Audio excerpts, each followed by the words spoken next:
Hello! I hope you guys are doing well, and I'm so excited for this video. We are going to be working some magic and transforming this fresh rose into this pressed rose, and this too.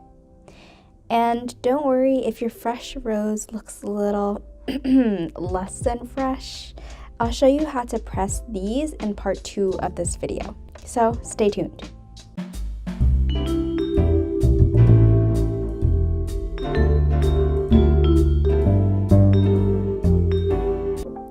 So the first way we're going to press the rose is in profile. So this is how the rose is going to look if you are looking exactly at it from the side. And yes, this will likely happen to the stem of your rose. It's just a super thick and moisture-filled part of the rose, and if you don't like the discoloration, then you can just fold the sepals down as part of your pressing process. The first thing that we're going to have to do is to fluff up the rose. So to do that, just gently wiggle your fingers around the rose petals and be very gentle, working your way from the outermost petals to the innermost petals. And you don't need to work your way all the way to the center of the rose because we are going to be removing those innermost petals. So you can just use your thumb and your index finger to just pinch away those petals in the middle.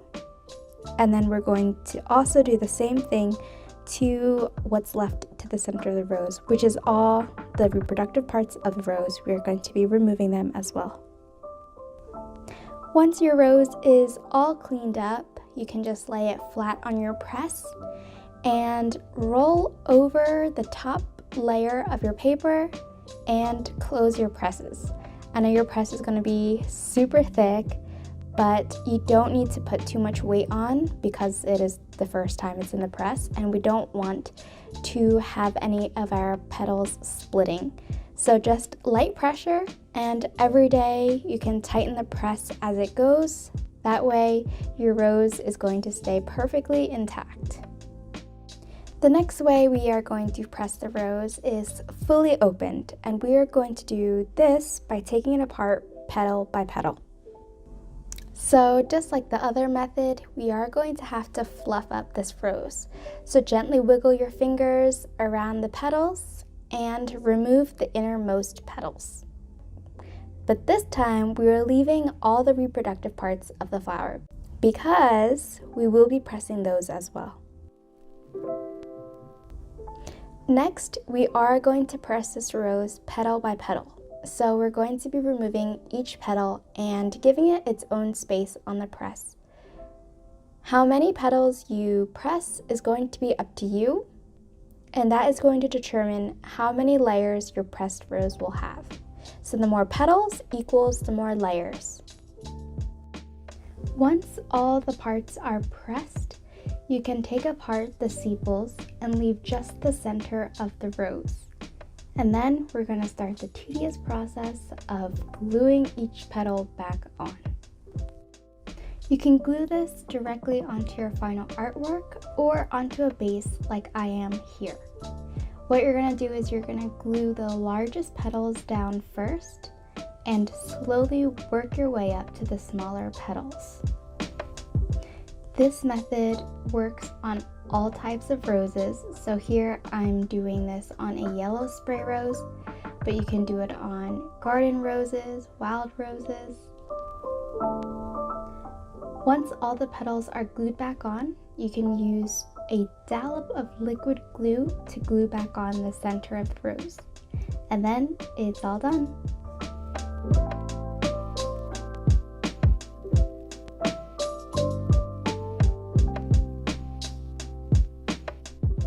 You can press a rose fully opened by not taking it apart petal by petal, but I find that that method usually works better if your rose is a little older because then the petals are a little more flexible and it can fully open without snapping apart.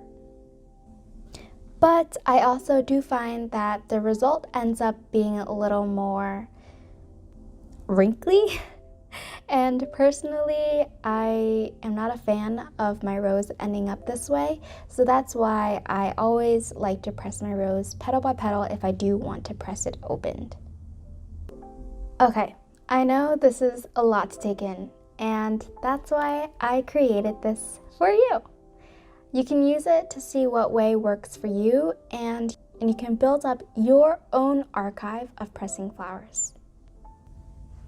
Before you print it out, you can just copy and paste in the flower that you are pressing and check which method you are using to press that flower.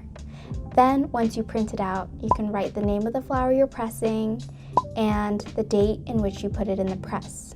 And because you do have to check up on your flowers once they're in the press, you can fill in the dates of every time you checked in on that flower, and the right hand side is for you to mark down any notes that you have. So maybe this method didn't work or you did something special.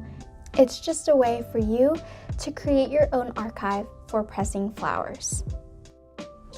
I like to think that there is no right or wrong way to press flowers.